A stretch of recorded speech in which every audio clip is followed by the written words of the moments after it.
नमस्ते दोस्तों, only railway study channel पर आप सभी का स्वागत है। मैं अविनाश कुमार। आज हम लोग क्या पढ़ेंगे? फिजिक्स यानी भौतिक विज्ञान पढ़ेंगे।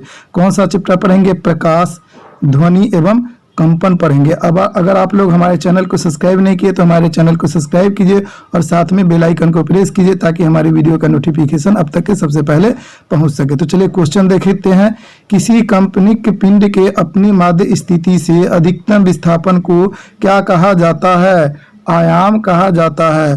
क्वेश्चन नंबर 2 है, जब कोई तरंग किसी दर्पण में से परावर्तित होती है तो परिवर्तन आता है, उसके आयाम में परिवर्तन आता है। क्वेश्चन नंबर 3 है, प्रकाशीय गेज निम्नलिखित सिद्धांत पर कार्य करता है, परावर्तन पर कार्य करता है। क्वेश्चन नंबर 4 है, सूखा बालू चमकीला क्यों दिखाई देता है जबकि गीला बालू द्युतिहीन होता है? इसका कारण परावर्तन है।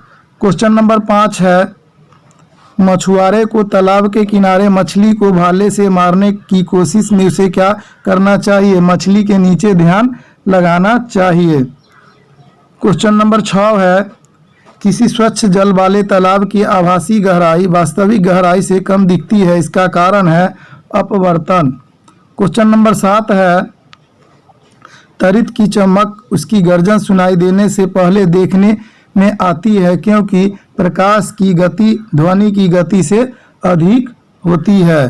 क्वेश्चन नंबर 8 है, एक उन तेदर दर्पण के सामने रखी एक सीधी वस्तु का प्रतिबिंब होगा हमेशा काल्पनिक, सीधा और वस्तु से छोटा होगा। क्वेश्चन नंबर 9 है, एक अवतल दर्पण के वक्रता केंद्र से जाने वाली किरण के लिए आपतित कोण होगा तो 0 डिग्री होगा। क्वेश्चन नंबर 10 है, निम्न माध्यम में ध्वनि का वेग सर्वाधिक है तो ठोस धातु में सर्वाधिक है। क्वेश्चन नंबर 11 है, ध्वनि तरंगे है तो ध्वनि तरंगे है लंबवत है। क्वेश्चन नंबर 12 है, एक रेडियो स्टेशन 819 किलोहर्ट्ज की आवृत्ति पर प्रसारण करता है। रेडियो तरंग की तरंगदैर्घ्य है 3.66 × 10 स्क्वायर मीटर है। क्वेश्चन नंबर 13 है, निम्न में से कौन सा दर्पण दी हुई जगह पर प्रकाश को संकेंद्रित करने के लिए प्रयोग में लाया जाता है? अवतल दर्पण। क्वेश्चन नंबर 14 है, निम्न में से कौन मैग्नीफाइंग ग्लास की भांति प्रयुक्त होता है? अभिसारी लेंस होता है। क्वेश्चन नंबर 15 है, कैमरे में किस प्रकार का लेंस उपयोग में लिया जाता है? उत्तल लेंस लिया जाता है। क्वेश्चन नंबर 16 है, सूरज की किरणों की तीव्रता मापने वाले उपकरण को क्या कहते हैं? एक्टियोमीटर कहते हैं। क्वेश्चन नंबर 17 है, सर सीवी रमन को उनके किस कार्य के लिए नोबेल पुरस्कार मिला था? तो प्रकाश के प्रकीर्णन के अध्ययन के लिए मिला था। क्वेश्चन नंबर 18 है, निम्नांकित में से किस रंग की सर्वाधिक तरंगदैर्घ्य होती है? लाल रंग की सर्वाधिक तरंगदैर्घ्य होती है। क्वेश्चन नंबर 19 है, एक प्रिज्म से गुजरने पर जो प्रकाश सबसे अधिक अपरिवर्तित होता है वह है बैगनी है। क्वेश्चन नंबर 20 है, सूरज की किरणों में कितने रंग होते हैं? तो सूरज की किरणों में कितने रंग होते हैं? 7 रंग होते हैं। क्वेश्चन नंबर 21 है, समुद्र में जल का रंग नीला दिखता है निम्न के कारण? तो जल के अणुओं द्वारा नीले प्रकाश का प्रकीर्णन। क्वेश्चन नंबर 22 है, आकाश का रंग प्रायः नीला दिखाई पड़ता है, प्रकीर्णन के कारण नीला दिखाई पड़ता है। अगर जमीन की फिजा न हो तो आसमान नजर आता है, काला दिखाई देता है। क्वेश्चन नंबर 24 है, यदि वायुमंडल नहीं हो तो पृथ्वी से आकाश किस रंग का दिखाई देगा? काला रंग का दिखाई देगा। क्वेश्चन नंबर 25 है, प्रकाश का रंग निश्चित किया जाता है उसके तरंगदैर्घ्य द्वारा। क्वेश्चन नंबर 26 है, दंत चिकित्सक दांत देखने के लिए छोटे अवतल दर्पण का प्रयोग करते हैं। यदि 3 सेंटीमीटर फोकस लंबाई का एक दर्पण दांत से 2 सेंटीमीटर की दूरी पर रखा गया हो तो प्रतिबिंब का आवर्धन क्या है? तो 3 सेंटीमीटर है। क्वेश्चन नंबर 27 है, एक समतल दर्पण द्वारा परावर्तित प्रकाश एक वास्तविक प्रतिबिंब का रूप ले सकता है, किसी भी स्थिति में नहीं। क्वेश्चन नंबर 28 है, निम्नलिखित में से किसे सूर्य प्रकाश को नाभि बिंदु पर लाने में प्रयोग किया जा सकता है? तो अवतल दर्पण का। क्वेश्चन नंबर 29 है, एक मनुष्य को 75 सेंटीमीटर दूरी तक नहीं दिखाई पड़ने पर कौन सा दृष्टि दोष होगा? हाइपरमेट्रोपिया होगा। क्वेश्चन नंबर 30 है, यदि लेंस की क्षमता -2D है तो फोकस दूरी होगी -0.5 मीटर होगी। क्वेश्चन नंबर 31 है, सूक्ष्मदर्शी प्रयुक्त होता है निम्नलिखित के अध्ययन के लिए? छोटी वस्तुओं के लिए होता है। क्वेश्चन नंबर 32 है, मशीन आदि के किसी भी अवयव की श्रांति आयु को सुधारा जा सकता है शॉर्टनिंग करके। क्वेश्चन नंबर 33 है, सामान्यतः कुंजी का प्रयोग दो पुर्जों के बीच किस गति को रोकने के लिए किया जाता है? तो घूर्णन गति को रोकने के लिए किया जाता है। क्वेश्चन नंबर 34 है, घूर्णी मशीनों में गतिकीय दृष्टि से असंतुलित द्रव्यमान उत्पन्न करते हैं कंपन। क्वेश्चन नंबर 35 है, दर्पण बनाने में निम्नलिखित में से किसे उपयोग में लाया जाता है? सिल्वर नाइट्रेट को। क्वेश्चन नंबर 36 है, इंद्रधनुष कितने रंग दिखाता है? तो इंद्रधनुष जो है 7 रंग दिखाता है। क्वेश्चन नंबर 37 है, एक ओर बंद तथा दूसरी ओर से खुली एक पाइप देगी, सभी विषम हार्मोनिक्स देगी। क्वेश्चन नंबर 38 है, दंत चिकित्सक का दर्पण किस प्रकार का होता है?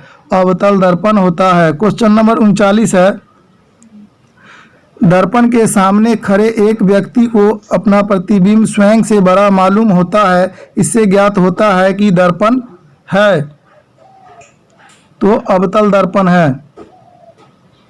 क्वेश्चन नंबर 40 है, मोटर वाहनों में पश्चिम दृश्य दर्पण के रूप में कौन सा दर्पण उपयोग में आता है? तो उत्तल दर्पण उपयोग में आता है। क्वेश्चन नंबर 41 है, ध्वनि तीव्रता की डेसिबल में वह अधिकतम सीमा जिससे ऊपर व्यक्ति सुन नहीं सकता? 95 डेसिबल। क्या कर 41 नंबर है, ध्वनि तीव्रता की डेसिबल में वह अधिकतम सीमा जिससे ऊपर व्यक्ति सुन नहीं सकता 95 डेसिबल है। 42 नंबर क्वेश्चन है, किस रंग का तरंगदैर्घ्य कम होता है? बैंगनी रंग का तरंगदैर्घ्य कम होता है। 43 नंबर क्वेश्चन है, ध्वनि के वेग पर प्रभाव नहीं पड़ता, दाब का प्रभाव नहीं पड़ता है। क्वेश्चन नंबर 44 है, ध्वनि का वेग निर्भर करता है, तरंगदैर्घ्य पर निर्भर करता है। क्वेश्चन नंबर 45 है, हवा में ध्वनि का वेग है तो 332 मीटर पर सेकेंड है। क्वेश्चन नंबर 46 है, जब ध्वनि तरंगे चलती है तो ये अपने साथ ले जाती है, ऊर्जा को ले जाती है। क्वेश्चन नंबर 47 है, प्रतिध्वनि सुनाई देती है जब परावर्तक पृष्ठ का क्षेत्रफल अधिक हो। क्वेश्चन नंबर 48 है, ध्वनि तरंग अपने मार्ग में रुकावट आने पर लौट जाती है। क्वेश्चन नंबर 49 है, ध्वनि तरंग किस दर से यात्रा करती है? तो 1100 फुट पर सेकेंड की दर से यात्रा करती है। क्वेश्चन नंबर 50 है, यदि दो आदमी चंद्रमा की सतह पर बातचीत करते हैं तो वे एक दूसरे की आवाज नहीं सुन सकते हैं। क्वेश्चन नंबर 51 है, रात में तारे झिलमिलाते हैं क्योंकि वायुमंडल में वायु का अपवर्तनांक बदलता है। क्वेश्चन नंबर 52 है, सूर्यास्त के पहले सूर्य गहरा नारंगी लाल रंग का प्रतीक होता है क्योंकि उसके प्रकाश को ज़्यादा मोटा वायुमंडल भेद कर आना होता है, इसलिए अन्य रंग प्रकीर्ण हो जाते हैं और हमारे पास नहीं पहुंचते। क्वेश्चन नंबर 53 है, हम लोग सूर्य को वास्तविक सूर्योदय से पहले एवं सूर्यास्त के बाद देख सकते हैं, इसका कारण है अपवर्तन है। क्वेश्चन नंबर 54 है, पानी और कांच का अपवर्तनांक क्रमशः 4/3 व 3/2 है, कांच के सापेक्ष पानी का अपवर्तनांक क्या होगा? 8/9 होगा। क्वेश्चन नंबर 55 है, एक वस्तु 30 सेंटीमीटर फोकस लंबाई वाले पतले उत्तल लेंस के सामने रखी गई है तथा एक समतल दर्पण लेंस के पीछे 15 सेंटीमीटर की दूरी पर रखा गया है। यदि वस्तु की आखिरी प्रतिमा वस्तु के साथ एक साथ पड़ती है तो लेंस से वस्तु की दूरी है 30 सेंटीमीटर। क्वेश्चन नंबर 56 है, एक 2.0 सेंटीमीटर लंबी वस्तु को एक 10 सेंटीमीटर फोकस दूरी वाले अवतल दर्पण से 15 सेंटीमीटर की दूरी पर स्थापित किया जाता है। प्रतिबिंब दर्पण से कितनी दूरी पर होगा? तो 30 सेंटीमीटर दूरी पर होगा। क्वेश्चन नंबर 57 है, अगर प्रकाश का आपतन कोण 90 डिग्री है और अपवर्तन के बाद कोण 30 डिग्री है तो माध्य का अपवर्तनीय सूचक है तो 2.0 है। क्वेश्चन नंबर 58 है, वस्तुएं दिखाई देती हैं क्योंकि प्रकाश किरणें उनकी सतह को छेदती है। क्वेश्चन नंबर 59 है, ऑप्टिकल फाइबर को आमतौर पर किसमें प्रयोग किया जाता है? संचार में प्रयोग किया जाता है। क्वेश्चन नंबर 60 है, जब हमें कोई ध्वनि सुनाई पड़ती है तो हम इसके स्रोत का अनुमान लगा सकते हैं ध्वनि की तीव्रता से।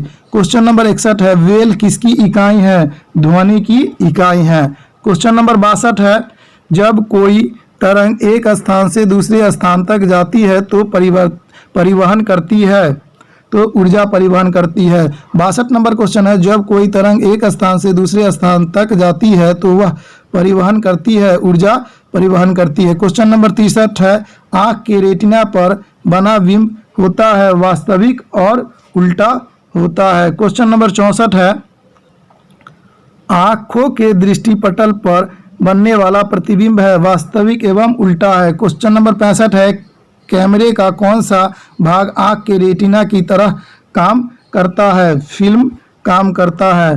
क्वेश्चन नंबर 66 है, एक व्यक्ति उन वस्तुओं के चित्र कैमरा फिल्मों के प्रयोग से ले सकता है जो आँख से स्पष्ट दिखाई नहीं पड़ती, जो निम्नलिखित के लिए स्वीकार्य है तो अवरक्त किरणें। क्वेश्चन नंबर 67 है, यद्यपि पानी पारदर्शक है फिर भी कुहासा में पानी की बूंदों के होने के बावजूद दूर की वस्तु नहीं देखी जा सकती क्योंकि प्रकाश किरणों का पूर्ण आंतरिक परावर्तन होता है जिससे प्रकाश सीधा प्रेक्षक की आंखों तक नहीं पहुंच पाता है। क्वेश्चन नंबर 68 है, प्रकाश की गति तुलना में रेडियो तरंग की गति है एक समान होती है। क्वेश्चन नंबर 69 है, एक वाले कांच से बना हुआ है वह उसके वक्र फलक की वक्रता त्रिज्या 50 सेंटीमीटर लेंस की पावर होगी तो +1.0 डी होगी। क्वेश्चन नंबर 70 है, डेसिबल के मापने में 20 डेसिबल ध्वनि 10 डेसिबल ध्वनि से डैश गुना अधिक होती है तो 2 गुना अधिक होती है। क्वेश्चन नंबर 71 है, एक टीवी सेट को संचालित करने के लिए टीवी रिमोट कंट्रोल निम्नलिखित में से किसका उपयोग करता है? सूक्ष्म तरंगों का उपयोग करता है। क्वेश्चन नंबर 72 है, पीली रोशनी में एक गहरी नीली वस्तु कैसी दिखाई देगी? काली दिखाई देगी। क्वेश्चन नंबर 73 है, फोटोग्राफी में उपयोग किया गया प्रकाश संवेदी यौगिक है सिल्वर ब्रोमाइड है। क्वेश्चन नंबर 74 है, फोटोग्राफी में उपयोग हाइपो रासायनिक रूप से क्या है तो सोडियम थायोसल्फेट है। क्वेश्चन नंबर 75 है, फोटोग्राफी में प्रयुक्त होता है सिल्वर ब्रोमाइड। क्वेश्चन नंबर 76 है, कांच में से गुजरने पर प्रकाश के किस रंग की गति धीमी होती है? बैंगनी रंग की गति धीमी होती है। क्वेश्चन नंबर 77 है, डैश से होकर गुजरते हुए प्रकाश की गति न्यूनतम होती है कांच से होते हुए। क्वेश्चन नंबर 78 है, श्वेत प्रकाश जब प्रिज्म से गुजरता है तो जो वर्ण सबसे कम विचलित होता है वह है लाल रंग। क्वेश्चन नंबर 79 है, सामान्य आँख के लिए सुस्पष्ट दृष्टि की न्यूनतम दूरी होती है 25 सेंटीमीटर होती है। क्वेश्चन नंबर 79 है, सामान्य आँख के लिए सुस्पष्ट दृष्टि की न्यूनतम दूरी होती है 25 सेंटीमीटर होती है। क्वेश्चन नंबर 80 है, प्रतिध्वनि का कारण होता है, प्रतिध्वनि का कारण होता है ध्वनि तरंगों को परावर्तन। क्वेश्चन नंबर 81 है, इको साउंडिंग एक तकनीक है जिसका प्रयोग सागर की गहराई को मापने में किया जाता है। क्वेश्चन नंबर 82 है, एसआई पद्धति में लेंस की शक्ति इकाई क्या है, डायोप्टर है। क्वेश्चन नंबर 83 है, ध्वनि के शोरगुल का मापन होता है डेसिबल में होता है। क्वेश्चन नंबर 84 है, सबसे कम तरंग लंबाई वाली किरणें हैं, गामा किरणें हैं। क्वेश्चन नंबर 85 है, प्रकाश का दो अलग स्वरूप है, प्रकाश का दो अलग स्वरूप है, विवर्तन तथा परावर्तन है। क्वेश्चन नंबर 86 है, क्षितिज के समीप सूर्य और चंद्रमा दीर्घवृत्ताकार रूप में परिवर्तित होते हैं, इसका कारण है अपवर्तन। क्वेश्चन नंबर 87 है, एक स्वरित यंत्र वायु में 1 सेकेंड में 256 बार दोलन करता है। जब ध्वनि का वेग 330 मीटर पर सेकेंड है तो ध्वनि का तरंगदैर्घ्य है 1.29 मीटर होगा। क्वेश्चन नंबर 88 है, ऐसी तरंगे जिनका ध्रुवीकरण नहीं हो सकता है कहलाती है अनुदैर्घ्य तरंगे कहलाती है। क्वेश्चन नंबर 89 है, प्रकाश निर्वात में भी चलता है क्योंकि प्रकाश संबंधित है चुंबकीय क्षेत्र से संबंधित है। क्वेश्चन नंबर 90 है, लाल रंग नीले रंग से किस बात में भिन्न होता है, लाल रंग नीले रंग से किस बात में भिन्न होता है, आवृत्ति, आयाम और तरंगदैर्घ्य ये सभी में भिन्न होता है। अगर हमारी वीडियो आप लोगों को अच्छी लगे तो लाइक कीजिए और कमेंट कीजिए और शेयर कीजिए। अगर आप लोग हमारे चैनल को सब्सक्राइब नहीं किए हैं तो हमारे चैनल को सब्सक्राइब कीजिए।